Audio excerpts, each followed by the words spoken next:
I feel like we see people like your character in the headlines all the time, and they're painted as evil people. But do you feel like you learn to empathize with those type of people? I empathize with all people because I think we're all struggling, you know, and maybe more so, strangely, with the people who have more, because they're the last ones that you kind of feel bad for when they fail. Right. Something bad happens to them. It's almost like, well, they deserve it because it'll balance out all these good things that have happened to them.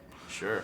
But that's not the way the world works. The world is about what is my world, and my definition of what is horrible to me can be very different than what's horrible to you. And how did you learn what was important to his character? I mean, how did you learn what he was truly in over his head about and what he really cared about and what he was fighting for? In real life, I don't think anything changes quickly. And my expectation is at the end of this movie that this is not a different character. I think he's on a certain road that may take him in one direction or another direction.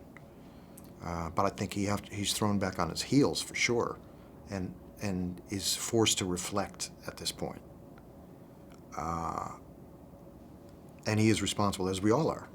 I'm totally responsible for my life and my experience in the world. You are too.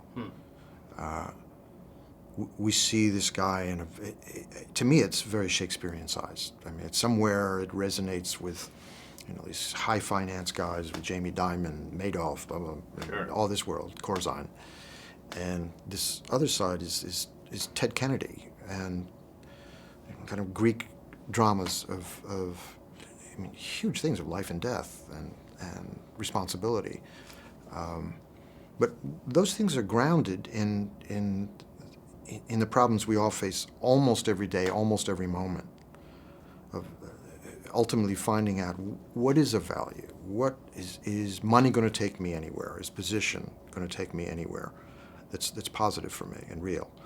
Or is it the smaller things in life? Is it that extra moment where you're really honest and skillful with your child and your wife, or whatever it may be?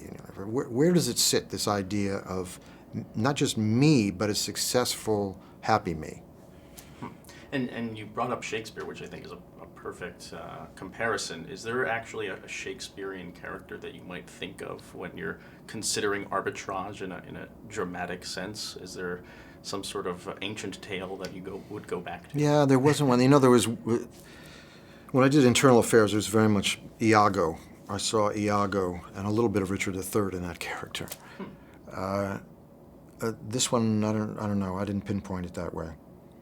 Maybe it's more nebulous than that, more in the dream world of icons.